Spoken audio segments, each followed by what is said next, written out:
Now, interestingly, some costs that we've regarded as variable, like labor, can also be regarded as a fixed cost, which is the other kind of cost.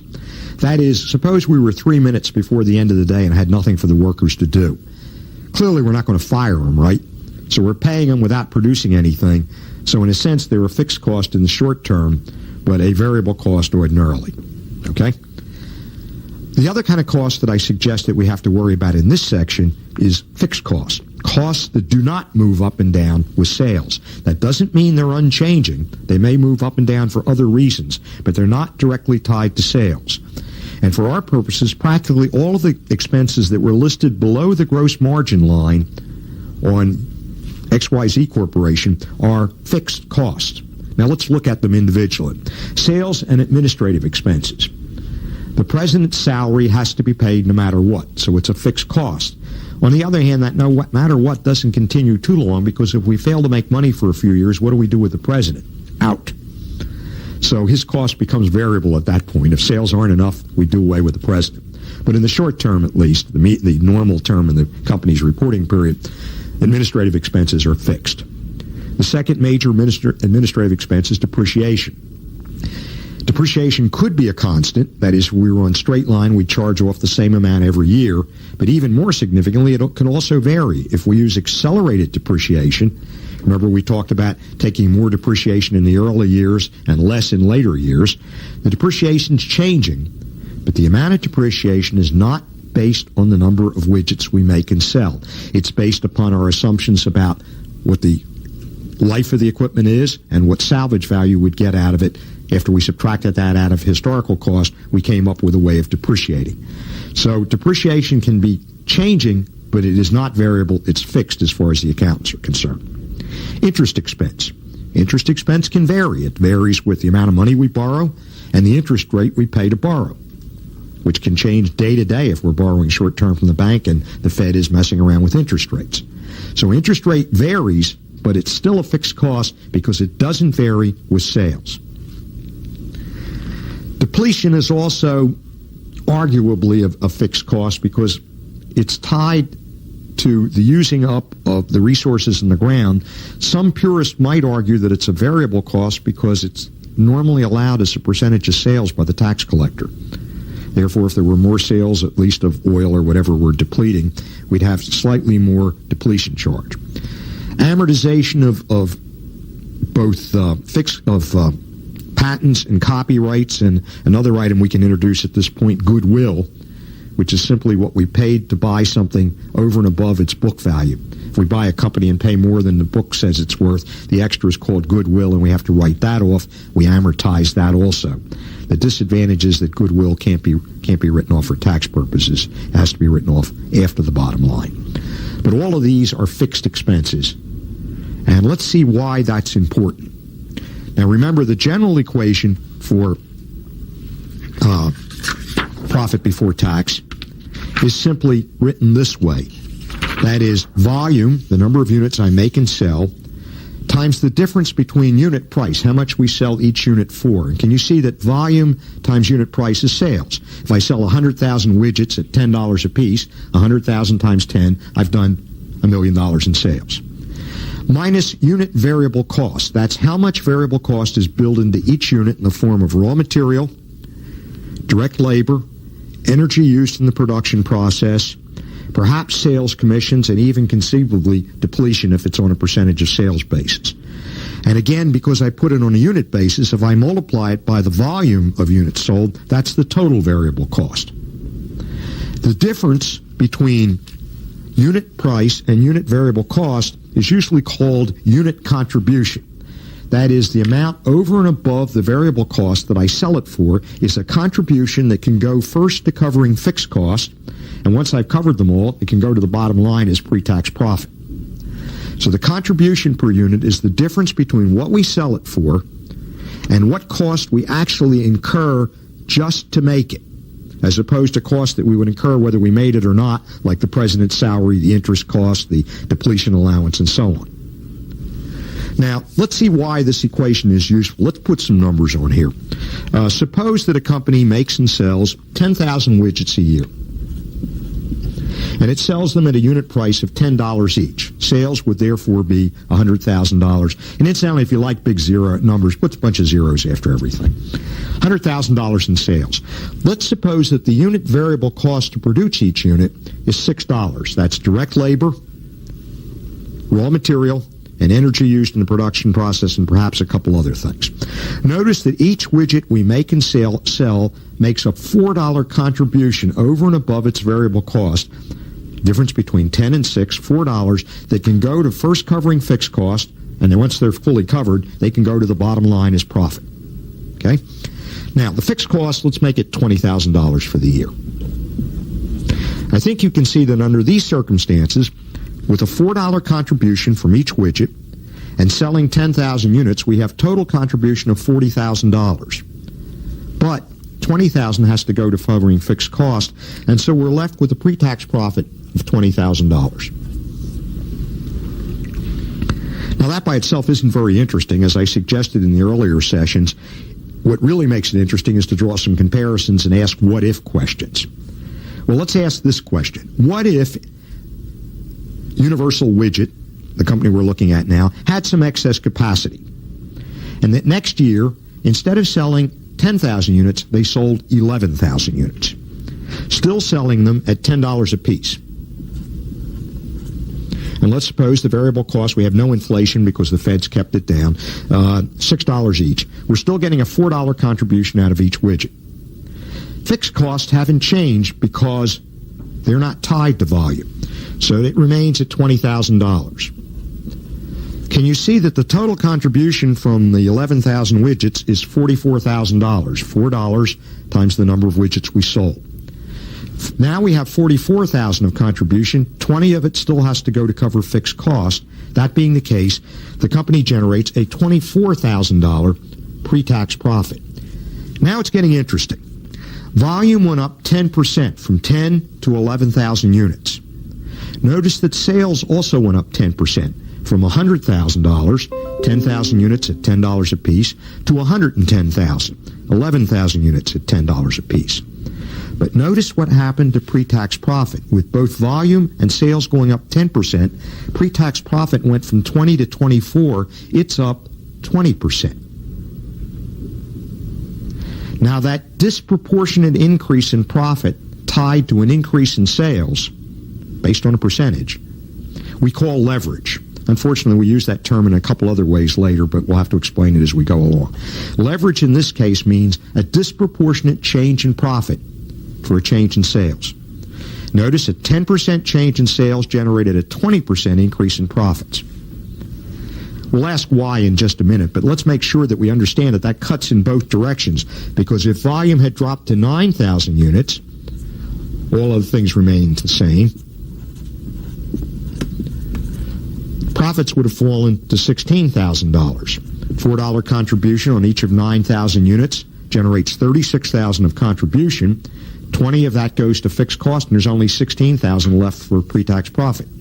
So notice in this case a 10% drop from the baseline of 10,000 units down to 9 results in a 20% drop from the baseline of 20,000 profit down to 16, which is a way of saying under these circumstances, when business is good, it's very good, but when it's bad, it stinks. Now, the question is, why is this leverage present? Why does profit change faster than sales? Well, the culprit is this item of fixed costs. Can you see that if there were no fixed cost at all, profit would just be 4 times whatever number of units we sell? But because there is an item of fixed costs, once we cover it, it's all gravy. We had obviously covered fixed costs even in the base case because we had a profit. So each of the additional 1,000 units we sold in the next period, all 1,000 units, each contributed a $4 contribution. All of it went immediately to the bottom line because there were no more fixed costs to worry about. Well, this is great. That means when business is good, it is great. But of course, it means we have to worry about when business is bad. That leads to an interesting question. Let's suppose we're back at the base case again. We're selling 20,000 units, or 10,000 units rather, they're making $20,000, and a customer with some integrity approaches us and says, look, if you'll sell me an additional widget at the right price, I'll buy it from you, and I promise I won't tell anyone what a good deal I got. The question we have to ask ourselves is just how cheap would we be willing to sell a widget to that customer for to make the sale?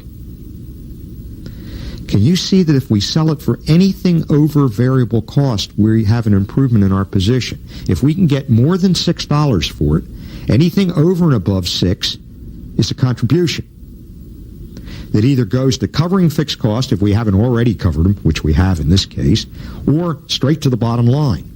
So if we could sell one additional unit, even if priced down towards variable cost, worthwhile. Even if we were losing money, it would still be worthwhile because if we get a contribution above the variable cost, it would help cover some of those miserable fixed costs we're saddled with. The ultimate example of that is in an airline. An empty seat in the airline is deadly. Essentially, the seats in an airline are fixed cost. The only additional cost to putting a passenger on the plane is a little extra fuel to carry them, and you have to feed them, although Art Buchwald said you can't call it food, you have to call it meal service. It would be fraudulent to call it food. But we do have to sell.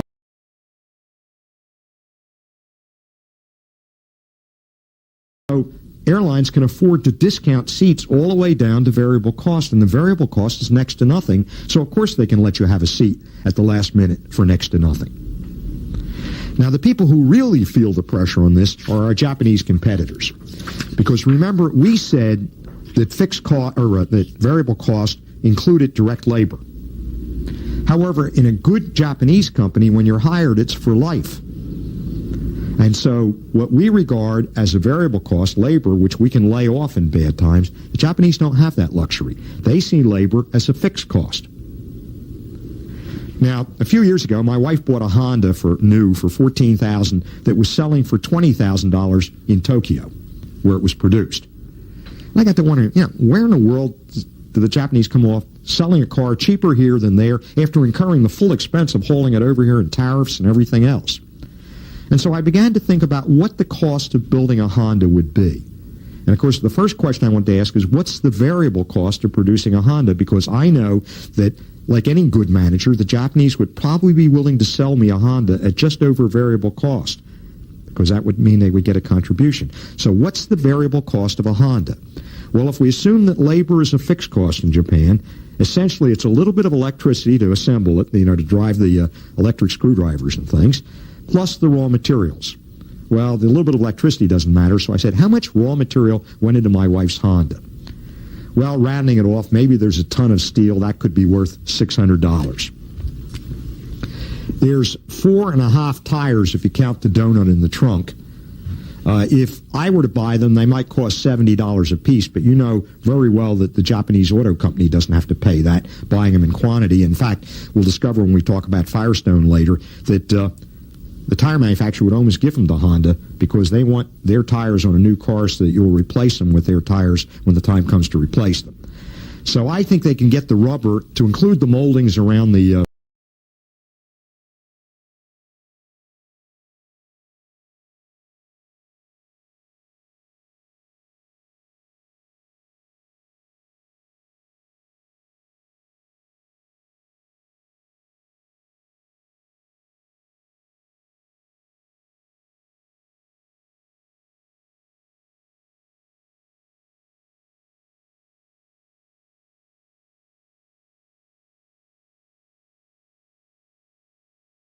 and the lead's in the battery. So I figure maybe $100 worth of unusual metals.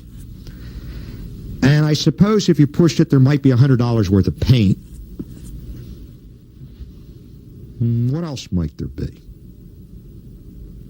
Glass. There's a windshield and there's windows. $100 worth of glass. If you push very hard, there's $1,200 worth of raw material in a Honda. And so the variable cost of producing a Honda is something just a little over $1,200. Well, by our formula, that means that Honda should be willing to sell a Honda for $1,200.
produce enough widgets or cars or whatever the thing is that you're selling to spread those fixed costs and recapture them in the sale of the additional cars in the form of contribution from each car.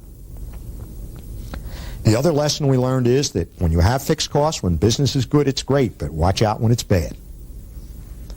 This means that if you were structuring a business that's in a very, very cyclical industry where sales go up and down, that you might try very hard to avoid fixed costs. You'd rather structure yourself with as much variable cost as possible. Let's use workers to do the job instead of machines. Remember, a machine generates fixed cost in the form of depreciation, and a machine may also generate fixed cost in the form of interest charges if we borrowed the money to buy it. So machines generate fixed cost, workers generate variable cost. If we operate it with mostly variable cost, we would be less sensitive to changes in sales. If we elect instead to automate and produce everything with fixed cost equipment, then we're going to pay quite a price when business gets bad. On the other hand, we look like geniuses when business is good. Another thing that we can do with this profit before tax formula is to consider how many units we actually have to sell to break even, and this screen shows that. All we have to do to generate the formula for break even is to recognize that at break even we have zero profit. Just by definition, we're breaking even, we're neither losing money nor making any money, so profit before tax is zero. And if I set profit before tax equal to zero in the formula we were just looking at, and then solve for the number of units to break even, it turns out that it's the fixed cost divided by the unit contribution. In the case of Universal Widget, which we were just looking at, with fixed cost of $20,000, and a contribution, you recall, of $4 from each unit, the difference between the price of $10 and the variable cost of $6 to produce it, it means if we sell 5,000 units, we'll break even. $4 contribution on each of 5,000 units generates exactly $20,000. That's just enough to cover fixed costs with nothing left over, and therefore we're at break even at 5,000 units. Anything above 5,000 units, all contribution goes to the bottom line as profit. Anything below 5,000 units, all contributions come out as negative and we lose that money. So knowing the break-even point is kind of important. It's particularly important to you managers because it's nice to make a lot of profit, but it's very bad to take a loss. And so one of the first questions almost any manager will ask a subordinate, if the subordinate is proposing that we get into a new business, is how soon do we break even? Well, of course, the appropriate answer is it depends. You recall that's the answer to everything. But it really depends on how fast, in this case, we can get up to 5,000 units. And ordinarily, when you introduce a new product, you don't expect to be able to sell a lot of it immediately. We have to get it marketed. We have to advertise it. We have to get word of mouth to get everybody convinced that our widget's the best widget. We've got to get stores to stock it so people can come in and buy it. So it takes time to build up the volume to the 5,000 level. In the meantime, that manager has to report losses, and that's not the way to endear herself to her boss. And so managers are very concerned with break-even points. Incidentally, professors generally aren't. We would argue that, this is a nice number to know, but who cares? Because you see, universities, they break even, but that's not the professor's problem, that's the administration's problem. Incidentally, universities are the best example of a fixed cost operation, completely fixed cost, that you can imagine. The only variable cost my university has is chalk. And that's only variable if we let the students use it. As long as the professor uses the chalk on the blackboard, the amount of chalk I use doesn't depend upon the number of students and the revenues that come in from tuition, so even that's a fixed cost. The seats are a fixed cost. That's why we're really not interested in flunking anybody out, you see, because unless we can get a replacement, that's the same as losing sales volume, and we're no longer generating the revenue that we call tuition. And we got all those fixed costs, including tenured faculty salaries, the president's salary, which is always a lot bigger, the administration salaries, and there's always plenty of that. We have one of the great bureaucracies of the world. The chalk, the space, everything's a fixed cost. So when we're full, boy, we really generate surpluses. We don't call them profits. But when we're not, we really hurt.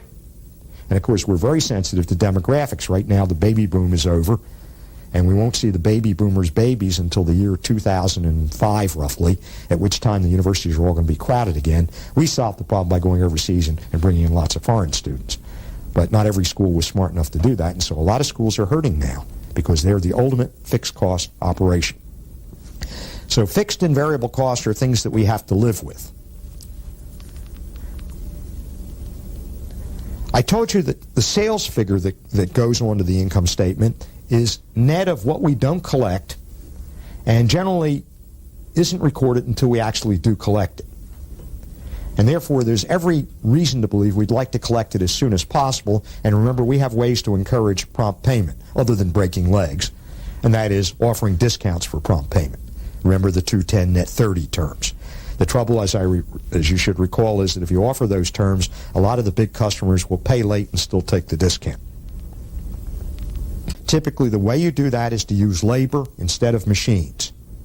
In fact, the best single measure of whether a company is a high fixed cost company is to go into the balance sheet and see if it has a high percentage of its assets invested in plant and equipment. Because as soon as you see that big plant and equipment item, you know there's going to be a lot of depreciation charges. Further, since plant and equipment is fairly long-lived, you can assume that a substantial part of that plant and equipment would be financed with borrowed money, which means, of course, there will be interest charges involved. And the combination of the two causes this leverage. If the fixed cost results from operational leverage, that is depreciation charges, we call it operational leverage. If the fixed cost results from financing, we call it financial leverage, financing in the form of interest charges. The combination of the two is what will really get to you, and usually they are found in combination. When a company has fixed costs in the form of depreciation, it almost inevitably also has fixed costs in the form of interest.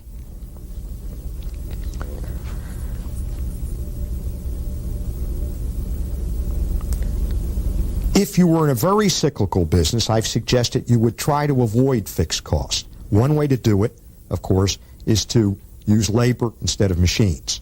There are other ways to do it. As in an earlier session, I suggested maybe we shouldn't do the work that has to be done on fixed cost equipment. How about if we subcontract that work to someone else? Let that company own the machines.